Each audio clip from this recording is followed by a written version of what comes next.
Hello and welcome to all of you. मैं आप सभी का हमारे इस वीडियो लेक्चर में बहुत बहुत स्वागत करता हूं। दोस्तों, कैसे हैं आप सभी और कैसी चल रही है आपकी तैयारी। होपफुली आप सभी बहुत अच्छे होंगे और आपकी तैयारी भी उतनी अच्छे से चल रही होगी। और मुझे ये भी उम्मीद है कि आपने पिछला लेक्चर जरूर देखा होगा जो कि परमाणु संरचना से संबंधित है। क्लास 9 का ये हम लेक्चर कंटिन्यू कर रहे हैं। दोस्तों, मैं आप सभी का एक बार फिर स्वागत करता हूँ। मेरा नाम अभिषेक कुमार है। तो आज का लेक्चर हम स्टार्ट करते हैं। दोस्तों, तो देखिए, सबसे पहले हमने पिछले लेक्चर में परमाणु क्या होता है इस पर डिस्कशन करा था। फिर उसके बाद हमने यहाँ देखा कि कि परमाणु के अलग अलग अवधारणाओं को देखा, जिसको अलग अलग साइंटिस्ट लोगों ने या फिलोसोफर्स ने क्या क्या कहा। जॉन डॉल्टन के सिद्धांत को हमने गलत होते हुए देखा। जे थॉमसन के मॉडल को समझा, है ना। साथ ही हमने गोल्डस्टीन के बातों को समझा। हमने ये भी जाना कि इलेक्ट्रॉन की खोज और प्रोटॉन की खोज कैसे होती है। थॉमसन के परमाणु मॉडल को समझा। अल्फा कणों के प्रकीर्णन की प्रक्रिया को समझा। आज का जो हमारा लेक्चर है वह है विभिन्न कक्षाओं में इलेक्ट्रॉन कैसे वितरित होते हैं, यानी कि इस चैप्टर के आगे के टॉपिक्स को हम आज कवर करने वाले हैं। So let's continue the lecture without talking any more. How is the जोश, एक बार बता दीजिएगा कमेंट सेक्शन में। अब यहाँ से हम लेक्चर की शुरुआत करते हैं। देखिए दोस्तों, विभिन्न कक्षाओं में इलेक्ट्रॉन कैसे वितरित होते हैं इसको हमको समझना है। तो इसके लिए नील्स बोर ने एक अवधारणा दी थी, उसको हमको समझना पड़ेगा। और नील्स बोर के जो सहयोगी थे उनका नाम था बोहरबरी। तो इनके सहायता से उन्होंने एक अवधारणा दी थी और इन्होंने एक फॉर्मूला दिया था 2n² का। दोस्तों, अब 2n² के फॉर्मूले को समझेंगे। इन्होंने इस तरीके से इसको बांट दिया, कहा कि इलेक्ट्रॉनों को रखने के लिए अलग अलग कक्षकों की आवश्यकता होगी, जिसको इन्होंने कोषों के फॉर्म पे जिसको इन्होंने कक्षा कहा कि एल, एम और एन। इस तरीके से कक्षकों में इसको इन्होंने बांट दिया। दोस्तों, अब इलेक्ट्रॉन इसमें आएंगे कैसे, इसके लिए इन्होंने बोहरबरी योजना और इलेक्ट्रॉन का वितरण का सिद्धांत दिया। जैसे कि मैंने कहा 2n² का फॉर्मूला दिया। तो इन्होंने ये कहा, ये समझते हैं बड़े ध्यान से दोस्तों, कि ये जो KLMN जो कोष यहाँ पे आपको नजर आ रहे हैं, जो सेल यहाँ पे नजर आ रहे हैं, उसमें कैसे इलेक्ट्रॉन आएंगे। तो इन्होंने जो फॉर्मूला दिया 2n² का, तो n की जगह में हम लोग क्या रखेंगे, नंबर रखेंगे। कभी यहाँ पे रखेंगे 1 2 3 4, इस तरीके से रखते जाएंगे। मतलब जोन सा वाला जिस कोष में आप रखना चाहते हो इलेक्ट्रॉन को, वो वाले कोष का नंबर यहाँ पे दे देंगे। जैसे मान लीजिए आप पहले कोष में, पहले सेल में इलेक्ट्रॉन को डालना चाहते हो, तो आप यहाँ पे क्या करेंगे, 2 1 का पावर 2 करेंगे। तो ये क्या हो जाएगा, 2 × 1 यानी कि आ गया 2। यानी पहले कोष में केवल 2 इलेक्ट्रॉन ही आएंगे। दोस्तों, ठीक है, आई थिंक आपको समझ में आ गया होगा। अगर आप दूसरे कोष में इलेक्ट्रॉन डालना चाहते हो तो फॉर्मूला है आपके पास 2n²। तो आप क्या करोगे, यहाँ पे 2 n की जगह में 2 रख दोगे और यहाँ पे लगा दोगे पावर में 2। तो ये हो जाएगा 2 × 4 यानी कि आएगा 8। तो तीसरे दो सेकंड वाला कोर्स है उसमें आ जाएगा 8 इलेक्ट्रॉन। तो इसी तरीके से इलेक्ट्रॉन के भरने का क्रम इन्होंने बताया कि पहले कोर्स में 2, फिर 8, फिर 8, फिर 18, फिर 18, फिर 18, इस तरीके से इलेक्ट्रॉन भरते जाएंगे। दोस्तों, यानी ऊर्जा स्तर के आधार पर इलेक्ट्रॉन के भरने का क्रम हो सकता है। इन्होंने कुछ और बातें कही। सबसे बाहरी कक्षा में इलेक्ट्रॉन की अधिकतम संख्या 8 हो सकती है, 9 इलेक्ट्रॉन नहीं होंगे। दोस्तों, ठीक है, अगर मान लीजिए 8 से अधिक इलेक्ट्रॉन आते हैं तो वो अगले कक्षा में चले जाएंगे। लेकिन अब यहाँ पे देखिए, जैसे कैल्शियम का आप परमाणु क्रमांक देखते हैं 20 होता है। अगर आप इसको बांटते हैं तो ये क्या होगा, 2 और 8 और 8 और 8 8 2 हो जाएगा। यानी कि 2 और 8 10 हो गया, 8 18 और 2 20 हो गया। ये ऐसे नहीं होगा, यानी कि 2 8 9 और 1 नहीं होगा, 9 नहीं हो सकता है। दोस्तों, क्लियर है आपको। तो होपफुली आपको ये समझ में आ गया होगा। यही है बोरबरी योजना की प्रक्रिया। बोरबरी योजना के तहत पहले की जो 18 तत्व हैं दोस्तों, पहले के जो 18 तत्वों की संरचना यहाँ पे बता दी गई है। आप इसको देख लीजिएगा। पहले में यहाँ पे देख लीजिए, लिथियम के 3 होते हैं तो पहले में 2 आ गए, फिर 1 आ गया। फिर बेरिलियम के 4 होते हैं, फिर 2 आ गए, फिर 2 आ गए।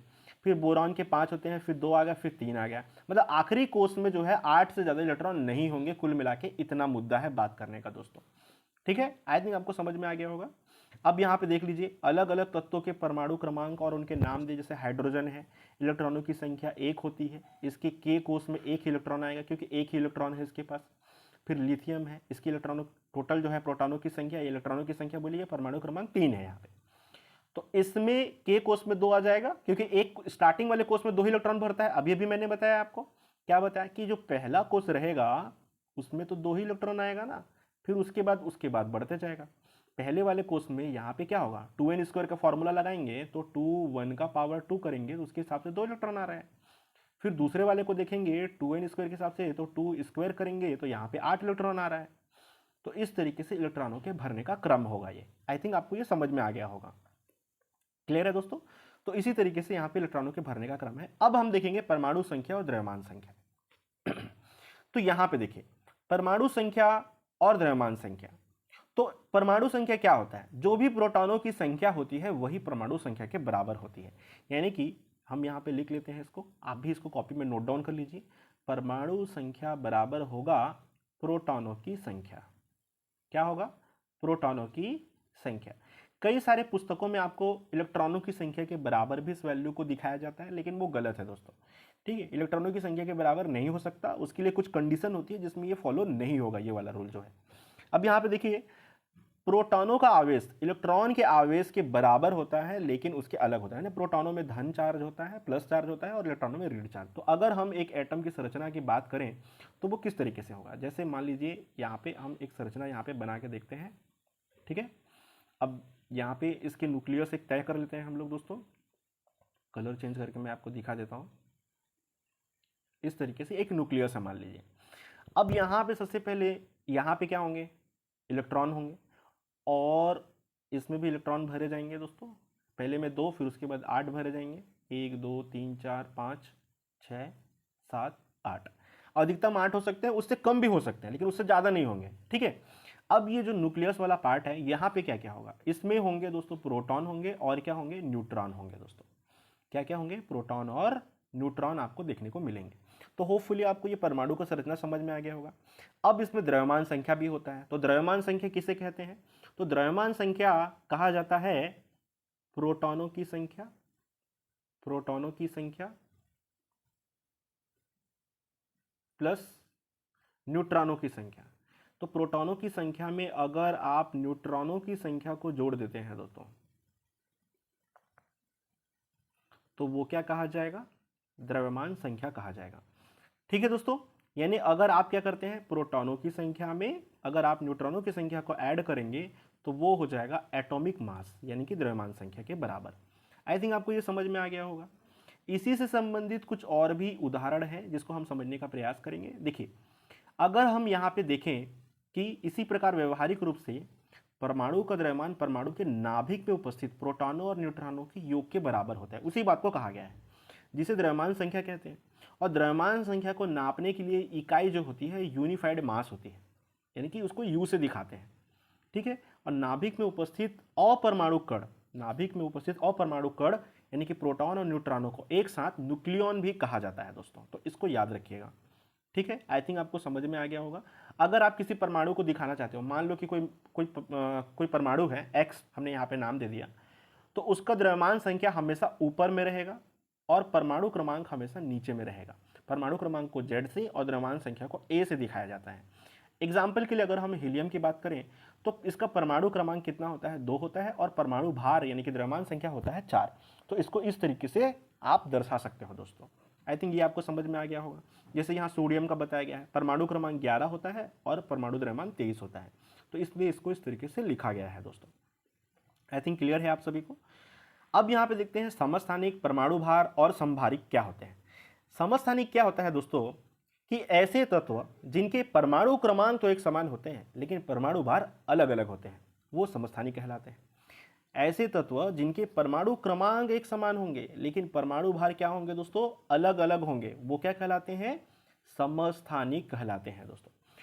और समभारिक किसे कहेंगे, ऐसे तत्व जिनके, इसका जस्ट उल्टा, पहले में हमने समस्थानिक में क्या बताया, जिनके परमाणु क्रमांक एक समान होंगे लेकिन परमाणु भार जो है वो क्या होंगे, अलग अलग होंगे। ठीक है ठीक है दोस्तों, जैसे आप एग्जांपल ले सकते हो हाइड्रोजन का, मैं आपको बता देता हूं यहाँ पे एग्जांपल के साथ में और अच्छे से समझ में आएगा।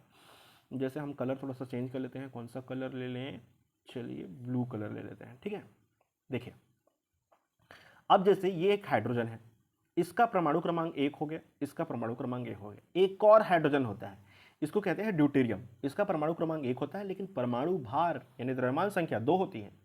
एक और हाइड्रोजन होता है जिसका परमाणु क्रमांक 1 ही होता है लेकिन द्रव्यमान संख्या 3 होती है दोस्तों। तो ये हो गई ना अनोखी बात। अब इसी प्रकार से अगर आप बात करें किसकी, परमाणु समभारिक के बारे में बात करें, तो समभारिक क्या होता है, जिसके परमाणु द्रव्यमान समान होगा और परमाणु क्रमांक अलग अलग होगा।